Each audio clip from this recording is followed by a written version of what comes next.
अस्सलाम वालेकुम। आज हम पढ़ेंगे हार्मोन का जो है ना वो हमारे पास टॉपिक चल रहा है, उससे रिलेटेड एक और हार्मोन है जो थर्ड हार्मोन है जो फीमेल बॉडी के अंदर पैदा होता है, दैट इज़ कॉल्ड टीएसएच।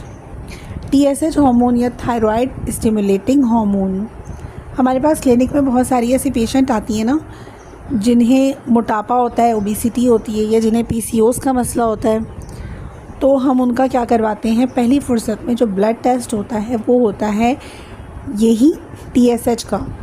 अब टीएसएच में ये जो हार्मोन है ये अगर डिस्टर्ब आएगा तो इसका मतलब हाँ इनमें ये मसला है।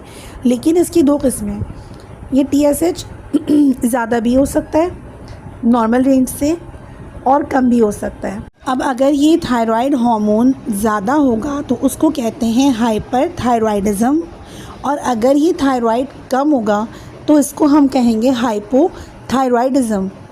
तो अगर ऐसी पेशेंट आती है जिससे कुछ ऐसे सिम्टम्स होते हैं, इन दोनों के अलग अलग होते हैं, तो ऐसा नहीं होता हम एक ही डाइट दोनों तरह के पेशेंट को दे दें, क्योंकि वो उनके लिए डेंजर हो सकती है। ना सिर्फ मसला हो सकता है बल्कि ख़तरनाक भी हो सकती है, क्योंकि अगर किसी को हाइपोथायराइड का मसला है और आपने उसको ऐसी ग़िज़ा बता दी जिसमें जो है वो उसका थायराइड वैसे ही कम था और ग़िज़ा से भी कम हो गया, और मेडिसिन भी हमने उसको एक रेगुलर मेडिसिन दे दी जो सबको दे रहे हैं हम, हाइपरथायराइड को भी और हाइपो को भी, तो फिर उसका इतना कम हो जाएगा कि उसकी फर्टिलिटी मुतासिर हो सकती है। इवन कि अगर वो प्रेग्नेंट है तो उसकी प्रेगनेंसी ज़ाया भी हो सकती है।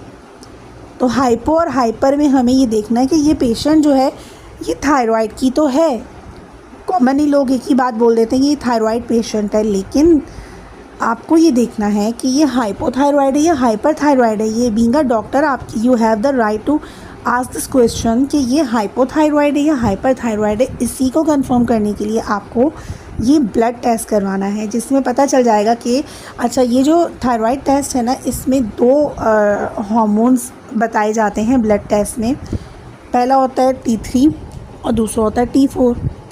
तो T3 और T4 की जो रेंजेस है इससे मालूम होता है कि ये कम हाइपो की है, ये हाइपर की है।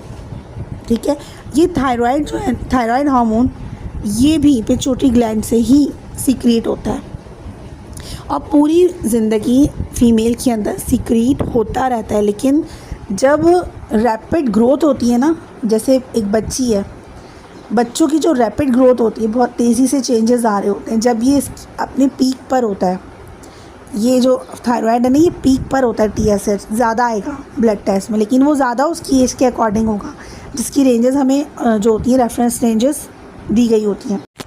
यहाँ मैं आपके साथ रेफरेंस रेंजेस भी शेयर कर देती हूँ कि जो इन्फेंट होता है at the time of birth उसका जो टीएसएच लेवल है ये ज़्यादा होता है।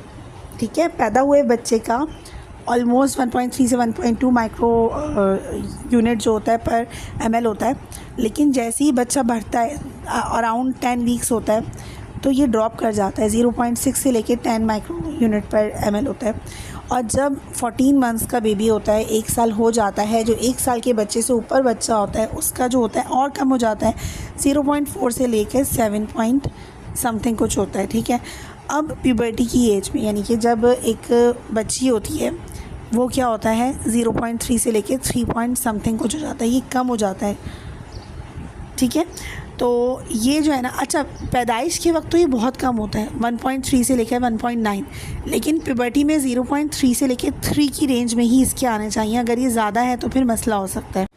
तो आप ये देखिए कि आपके क्लिनिक में अगर बच्ची आती है तो उसकी रेफरेंस रेंजेस क्या हैं। कुछ जहन में ये बातें होती हैं ना, तो हम अच्छी तरह से बीमारी को पकड़ सकते हैं, डिटेक्ट कर सकते हैं, उसको गाइड कर सकते हैं।